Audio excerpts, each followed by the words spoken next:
Je m'appelle Pascal, je suis monitrice en maison familiale et rurale. Je voudrais vous présenter notre réseau. Les maisons familiales sont des centres de formation sous différents statuts, scolaire, par apprentissage ou formation pour adultes. Ce qui fait notre force, c'est nos valeurs. Je vais laisser Florian vous en présenter quelques-unes. Bonjour, alors nous, en MFR, nous sommes très attachés à certaines valeurs.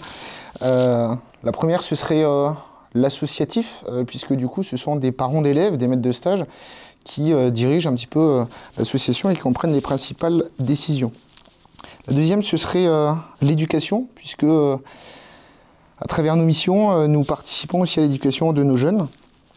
Et puis, nous attachons aussi une valeur assez importante à l'insertion de nos jeunes et adultes qui sortent en formation. Et nous les suivons au-delà de la réalisation de leur diplôme. Et du coup, je vais te laisser présenter, Pascal. Alors, ce qui fait l'alternance, ce qui fait une force des maisons familiales, c'est l'alternance. C'est vraiment ça qui est notre signature depuis la création des maisons familiales. Alors c'est l'alternance, on y tient tout simplement parce qu'elle met le jeune en relation directe avec le milieu professionnel tout en suivant une formation à l'intérieur de nos maisons. Pour un jeune qui va faire sa formation complète, par exemple sur 3 années de bac en maison familiale et rurale, il aura forcément pratiquement une année d'apprentissage ou de stage dans son milieu professionnel. Donc une expérience qu'il pourra valoriser au moment où il cherchera un emploi. On est sans arrêt en adéquation donc, au niveau de notre formation avec le milieu professionnel, avec nos maîtres de stage, puisque il y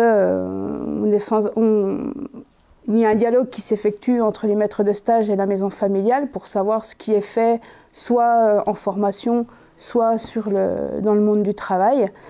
Donc, on a chacun nos spécialités, hein. Toutes les maisons familiales ont des spécialités. Donc, Florian va vous présenter le monde de l'horticulture et je vous présenterai les formations en aménagement paysager. Pour ce qui est de l'horticulture, alors pour parler un petit peu du métier, le jeune, les activités principales de ce secteur professionnel commencent à partir de la multiplication des végétaux qu'il va mettre en culture. Et puis ensuite, il va suivre la culture du végétal jusqu'à la récolte, le conditionnement ou la vente. Dans le réseau des MFR de Bourgogne-Franche-Comté, nous proposons des formations dans ce secteur professionnel allant du CAP jusqu'au bac pro, donc un CAP à 2 ans et un bac professionnel en 3 ans, seconde, première et terminale. Le jeune qui le souhaite peut également commencer ce cursus dans ce secteur pro à partir de la 4e dans nos classes de 4e et 3e orientation professionnelle où il va être amené à effectuer des stages dans ce domaine de formation. Puis à l'issue de la classe de 3e, il va passer son brevet et il va pouvoir s'insérer dans une formation qui a trait à ce secteur professionnel. Alors pour l'aménagement paysager, ça sera à peu près la même chose au niveau du cursus. En maison familiale, on peut commencer l'aménagement paysager depuis la 4e en allant faire des stages découvertes dans différents milieux. Alors on peut travailler pour des villes dans le secteur public ou alors dans le privé, dans des entreprises. On peut passer un CAP, on peut aussi passer un bac pro en 3 ans et puis si vraiment on a des atomes crochus avec les cours, on peut aller jusqu'au BTS. Voire même après, ce dont je vais vous parler. Alors, ça s'adresse à des jeunes qui aiment travailler dehors, qui aiment les végétaux, qui aiment soit l'entretien, c'est-à-dire travailler pour des particuliers ou pour des entreprises, pour aménager leurs extérieurs ou les entretenir.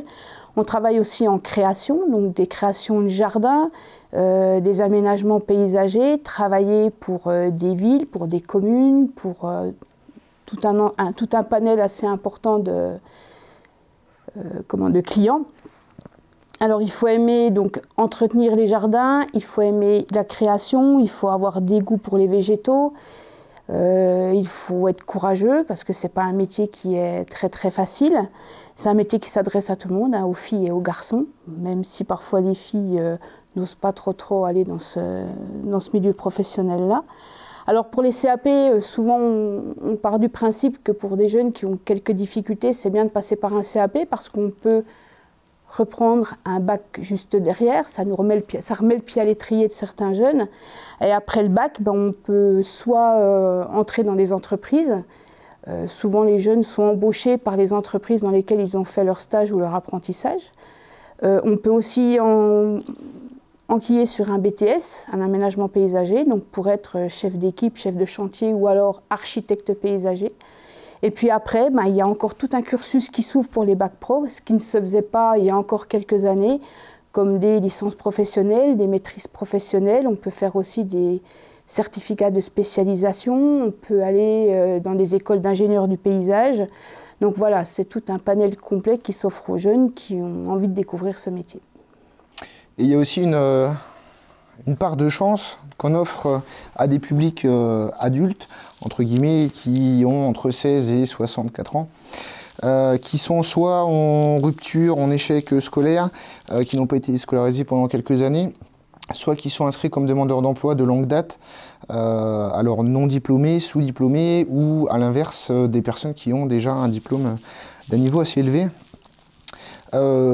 Pour ces personnes-là, on leur propose des formations continues qui sont alors rémunérées financées et rémunérées soit par Pôle emploi, soit par la région Bourgogne-Franche-Comté, ou ça peut être aussi des personnes qui sont en réinsertion professionnelle, qui veulent changer de domaine, de branche professionnelle.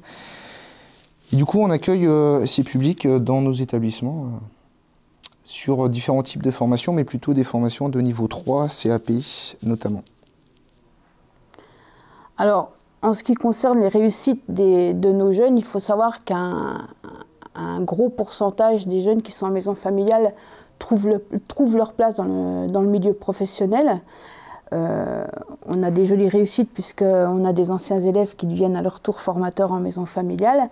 Et puis on a des jeunes qui arrivent à créer leurs entreprises. Je pense à un duo de certains de mes anciens élèves qui ont fait les Olympiades des métiers, qui ont gagné les Olympiades des métiers au niveau national, qui sont partis se battre pour la France aux Olympiades internationales à Rio, au Brésil, je crois, et qui ont fini par monter leur entreprise, qui maintenant, à leur tour, forment des stagiaires et forment des apprentis.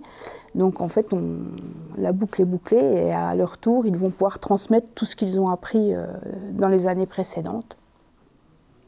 Voilà, en MFR, nous sommes fiers de cultiver nos réussites et de recroiser des jeunes quelques années après leur formation et nous voyons qu'ils ont plutôt bien réussi pour leur plupart.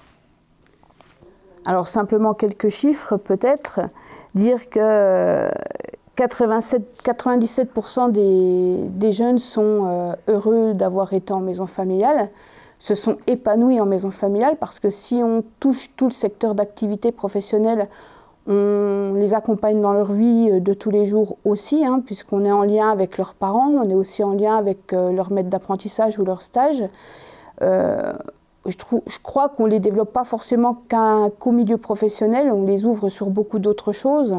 Je pense par exemple à différentes formations comme de CACES, où on va leur faire passer le SSTA, ou alors on va leur faire découvrir des choses qu'ils n'auraient même pas touché du doigt s'ils n'étaient pas venus en maison familiale.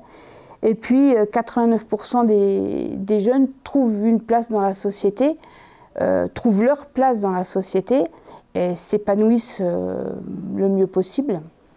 Dès leur entrée à la MFR, les jeunes en fait sont un petit peu responsabilisés puisqu'ils ont des services à faire, puisqu'on leur demande des fois de nous aider dans les tâches quotidiennes aussi. Et puis une éducation entre guillemets à la vie où voilà, ils vont pouvoir sortir de l'établissement sereinement et entrer dans la vie active le mieux outillé possible. Un autre chiffre clé, pour rebondir sur les propos de Pascal, c'est l'insertion professionnelle. Et c'est un petit peu ce qui nous démarque des autres établissements, d'ailleurs, puisque nos élèves passent le même diplôme. Le taux de réussite est globalement identique, mais le taux d'insertion professionnelle est plus élevé que dans les établissements classiques. Je dirais qu'on n'est pas plus nul parce qu'on est en maison familiale, on fait simplement les choses différemment. Il y en a qui prennent des lignes droites pour aller à un diplôme. Nous, on va prendre des chemins de traverse, quoi. C'est-à-dire on prendra peut-être des raccourcis ou des chemins peut-être à peine plus longs, mais pour arriver finalement au même but, avec des jeunes qui, je trouve, qui sont peut-être plus riches que ceux qui viennent d'un autre secteur de l'éducation nationale ou d'autres secteurs de formation. Et cela, en fait, on peut le voir grâce à l'individualisation des parcours que nous proposons et l'individualisation aussi de l'accompagnement du jeune. Puisqu'on a une prise en compte sérieuse et impliquée des difficultés d'apprentissage pour les jeunes avec des suivis personnalisés sur des publics qui présentent certaines difficultés. Et puis on a une équipe pédagogique aussi à l'écoute des jeunes et des familles qui aident à construire un projet personnalisé. Tout est fait en fait pour que le jeune réussisse sa formation, mais le jeune est au centre et tout autour gravite l'équipe éducative, les parents et les maîtres de stage. On ne laissera jamais un jeune dans la panade, puisque lors de nos services, c'est aussi une des autres particularités des maisons familiales, on n'est plus moniteur, on n'est plus simplement moniteur, je dirais. On parle un peu de tout en fait, on parle plus de leur parcours professionnel, on parle de leur vie tout simplement. Et là on peut apporter, je sais pas, peut-être quelque chose, ils ont peut-être plus confiance en nous, ils parlent un petit peu, ils s'ouvrent. Et puis après tout, ça fait aussi partie de la formation. Donc avec Florian, on peut que vous inviter à venir découvrir nos centres de formation. À y trouver votre bonheur, puisqu'on offre un panel de formation qui est assez étendu, sous différentes formes, donc celle qui vous plaira, sans oublier qu'effectivement, vous pouvez être écolier, c'est-à-dire stagiaire, en commençant par exemple en seconde ou en CAP en étant stagiaire pour prendre confiance en vous, ensuite peut-être devenir apprenti, que ce soit dans la même année ou pour les années d'études suivantes. Après, ce sera à vous de choisir. Et puis, pour finir, devenir salarié de l'entreprise où vous avez été en stage, où vous avez été apprenti, puisque beaucoup d'entreprises qui prennent des stagiaires et des apprentis les embauchent à l'issue de leur formation. Quelques chiffres sur les MFR Bourgogne-Franche-Comté. En Bourgogne-Franche-Comté, c'est 29 établissements de formation, 3000 jeunes en formation initiale, 1000 apprentis et quelques centaines de stagiaires en formation continue. Avec toute une équipe qui saura vous encadrer, vous écouter, vous orienter et puis vous aider à grandir un petit peu et à vous former. Pascal, pour les familles, à partir de quel âge un jeune peut-il entrer en MFR ? À partir de 14 ans, à partir du moment où il peut aller en 4e, pour pouvoir effectivement aller faire des stages, soit des stages découvertes, et puis après pouvoir plus tard entrer dans seconde ou CAP pour découvrir un métier qu'il aura choisi. Alors je vais peut-être un petit peu parler du rôle du moniteur, du coup, puisque nous sommes un petit peu central dans l'éducation et dans les apprentissages que l'on dispense aux jeunes. Alors le moniteur, il a une fonction globale, 3 missions principales.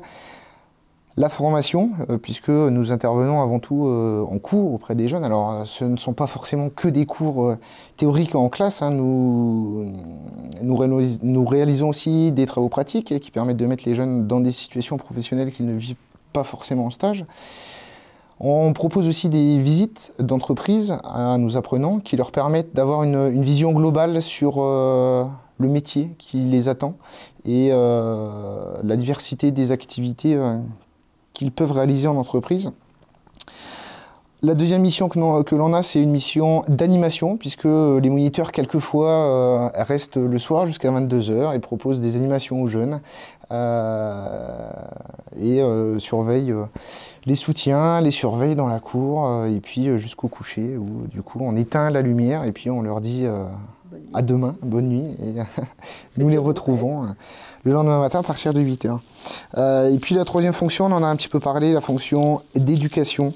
Voilà, nous essayons de tirer le meilleur profit de chaque jeune qui passe dans nos locaux. Je n'ai pas grand-chose à rajouter à ce rôle de moniteur. qu'on fait avec passion, enfin j'espère, le mieux possible.